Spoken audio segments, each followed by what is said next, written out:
असमर्थ हो रहे हो। झूठ क्यों बोलते हो? बस आप विचार, क्यों झूठ बोलते हो? क्या मिल जाता है तुम्हारे सोचते हो कि झूठ बोलकर हम बात बना लेंगे, ठीक है यहां बना लो, वो अपराध आपका आगे बिगाड़ देगा जाके ऐसी जगह जहां तुम्हारे बनाने की सामर्थ्य नहीं रह जाएगी। सत्य बोलो, मृदु बोलो, हितकर बोलो। ऐसा किया जी गलती हो गई, आप दंड दें या क्षमा करें, ऐसा हो गया, आपका सुधार हो जाएगा, आप पवित्र। बहुत चालबाजी, चतुरता, कपट करके झूठ से हम बात सजा लेते हैं, लेकिन उसका अपराध आगे जाके ऐसा उजाड़ेगा कि आप सजाने लायक नहीं रह जाएंगे। चाहे जितनी कसम खाएं, आपकी बात ही नहीं मानी जाएगी, दंड आपको मिलेगा। बहुत सावधानी की। जिसके अंदर असत्य भाषण है वो नाम जप नहीं कर सकता। अश्लील वचन बोलने वाला और झूठ बोलने वाला निरंतर नाम जपक नहीं हो सकता।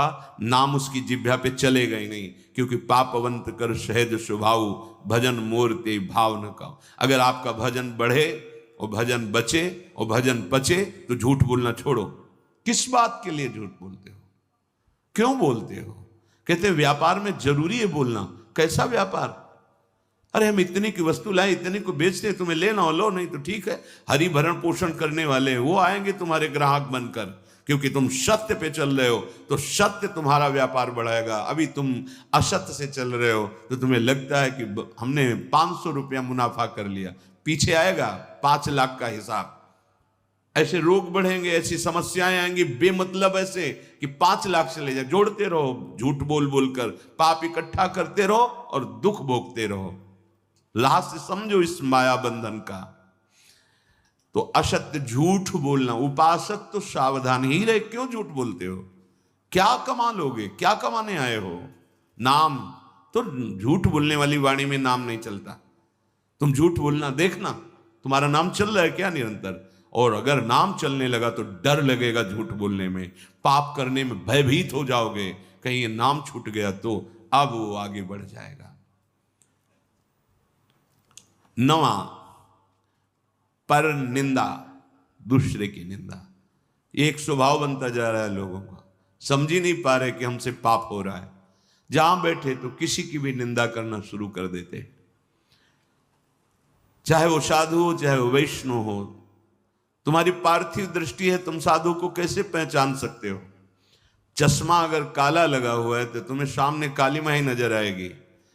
त्रिगुण माया का चश्मा लगाए हो तो तुम्हें त्रिगुणात्मिका माया ही दिखाई देगी, तुम्हें उसकी स्थिति नहीं, क्योंकि स्थिति प्रज्ञ को स्थिति प्रज्ञ ही जान सकता है। त्रिगुणातीत अवस्था को त्रिगुणातीत अवस्था का पहुंचा हुआ ही जान सकता है। तुम बाहरी दृश्य देखते हो और उसी को तुम निंदा करके गान करने लगते हो तो तुम्हारे सारे सुकृत नष्ट हो जाते हैं। पर निंदा के ते आवत नहीं कछु हाथ, मूर्ख पर्वत पाप को ले चल अपने साथ।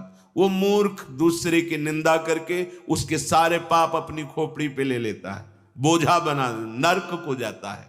और भक्तन निंदा अति बुरी भूल करे जिनको, किए सुकृत बहुत जन्म के छिन में डारे खोए।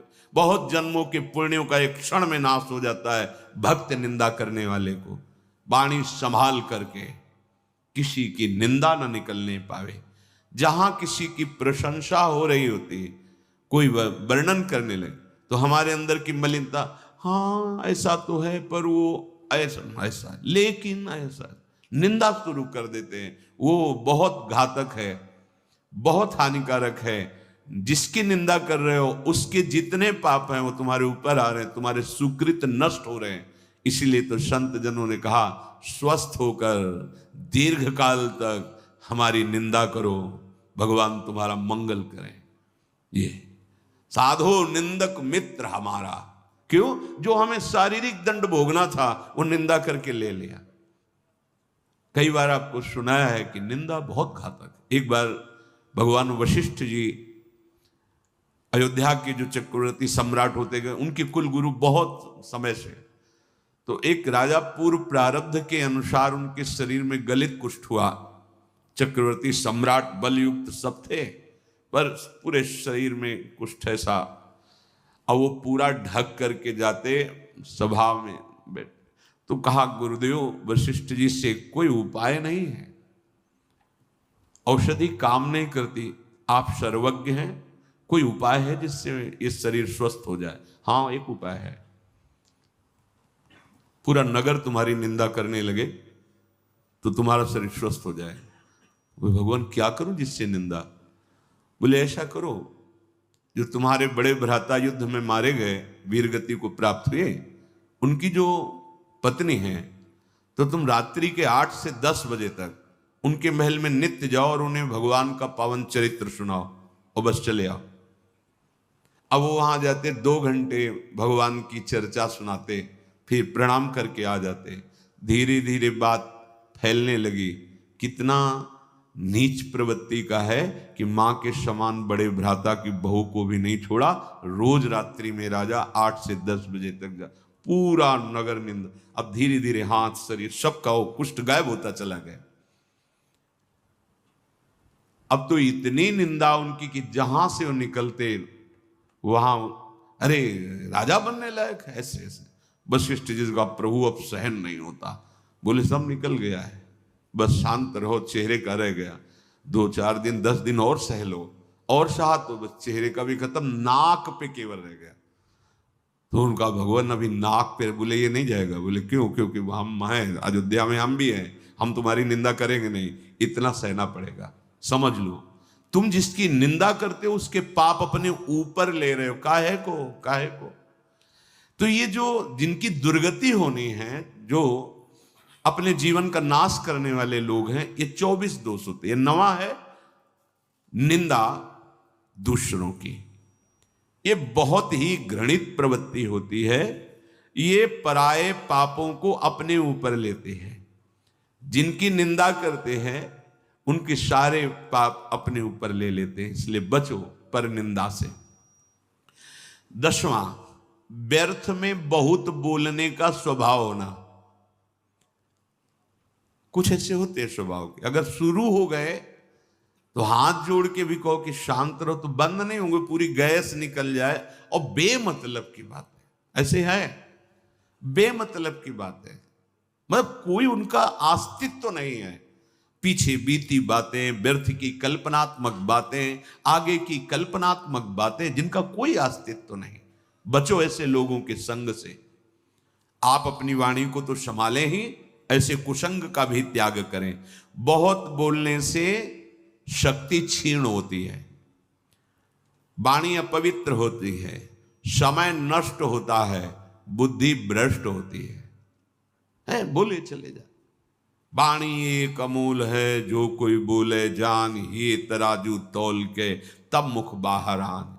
ताते मौन रहनो उचित है, जब बोले तो भगवत चर्चा या उसकी समस्या का समाधान, सत्य को जानने, नहीं तो बस राधा राधा राधा, कम बोलो, जरूरत क्या है, उचित उत्तर दे दो, नहीं तो नहीं।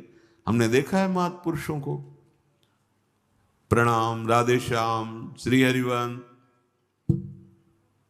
देखा भी नहीं, उत्तर भी नहीं, मन से कर दिया, उधर देखा भी नहीं, बात कर रहे हैं, नाम चल रहा, चल दिए, आगे घेर के खड़े हो, चल, कोई उत्तर नहीं, कोई उत्तर ही नहीं, पूरे जीवन में देख कोई उत्तर नहीं, न शुभ न अशुभ, न भागवतिक न प्रापंचिक। ताते मौन गहनो उचित। यदि इतनी धैर्यवृत्ति नहीं है तो फिर उचित विचार करके जो आवश्यक बोल दो, अन्यथा नहीं बोलने की जरूरत है। आप भगवत प्राप्ति के मार्ग में हैं, आपको एक एक श्वास, एक एक सेकंड संभाल कर सत्य सच्चिदानंद प्रभु के चिंतन में लगाना है। पर ये जो दुर्गति को प्राप्त लक्षणों वाले हैं, ये बस व्यर्थ की बातें बोलते रहते हैं। बहुत बोलने से तुम्हारी शक्ति क्षीण होती है, तभी जो बहुत बातें बनाने वाला होता है, वाणी का प्रभाव नहीं पड़ता। एक बार जो हृदय से अनुभव करके बोलो, पूरे विश्व में छा जाएगा, और भला तो आपकी वाणी जाके उसको प्रपंच से निकाल लेगी।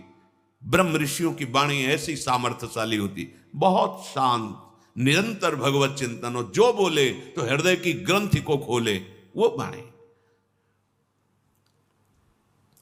जो 4 लोग बैठ करके भगवत विमुख चर्चा करते रहते हैं, बहू बेटी परिवार इनकी उनकी, ये समय को नष्ट करते हैं।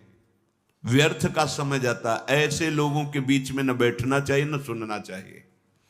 बस वही देखो, कभी ऐसे लोग जब बैठे हों, उनकी चर्चा हो रही हो, तो वहां एक बार भी राम कृष्ण हरि कोई नाम नहीं होगा, कोई भगवत चर्चा नहीं, बस वही घर द्वार परिवार प्रपंच सब वही चलता रहता है। बचो इस माया के बंधन से, काटो नाम के कीर्तन से, काटो इसे भगवत गुणगान गायन से। ये अपवित्र जिह्वा व्यर्थ का भाषण निंदा पर चर्चा करने न पावे। राधा राधा रा थका दो इसको।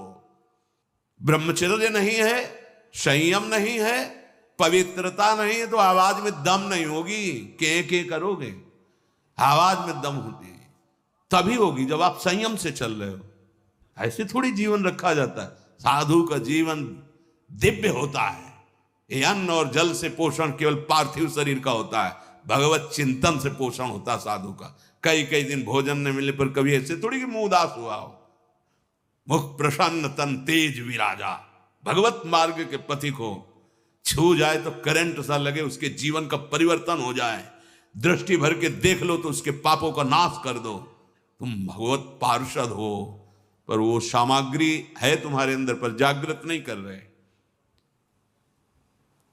ये जो समय को नष्ट करने का स्वभाव बन गया है, व्यर्थ की बातें, व्यर्थ की क्रियाओं, भाई छोड़ो। तुम्हें चुभता नहीं? एक बार नाम छूटता है तुम्हें जलन नहीं होती?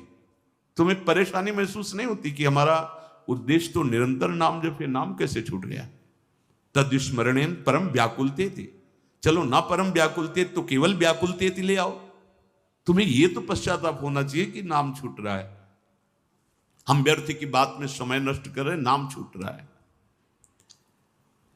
ये जो परिचर्चा करते रहते हैं, इनका राग द्वेष पुष्ट होता रहता है, और जिसका राग द्वेष पुष्ट होता है दुर्गति पक्की है।